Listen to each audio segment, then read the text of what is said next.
جی السلام علیکم ورحمۃ اللہ وبرکاتہ۔ محترم بھائی نے یہ دو پوسٹیں سینڈ کی ہیں۔ پہلی یہ ہے، لکھا جی کیا اللہ ہماری شکل و اموال کو دیکھتا ہے؟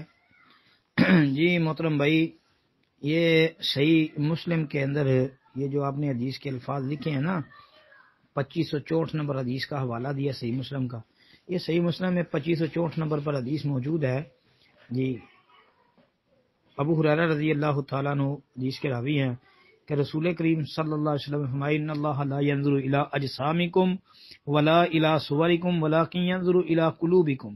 اب بعض روایتوں میں ولکن ينظر الى قلوبکم واعمالکم کے الفاظ بھی موجود ہیں۔ یہ حدیث صحیح ہے جی کہ یقیناً اللہ رب العالمین لا ينظر الى اجسامکم، نہ تمہارے جسموں کی طرف دیکھتے ہیں، ولا الى صورکم، نہ تمہاری صورتوں اور شکلوں کو دیکھتے ہیں، ولکن ينظر الى قلوبکم، اور لیکن وہ تمہارے دلوں کی طرف دیکھتے ہیں۔ مطلب تمہارے دلوں کے اندر للہیت ہے، جو تم نیکی کا کام کر رہے ہو، اعمال صالحہ جو بجا لا رہے ہو، آیا وہ اللہ رب العالمین کی خاطر کر رہے ہو یا لوگوں کو دکھانے کے لیے کر رہے ہو؟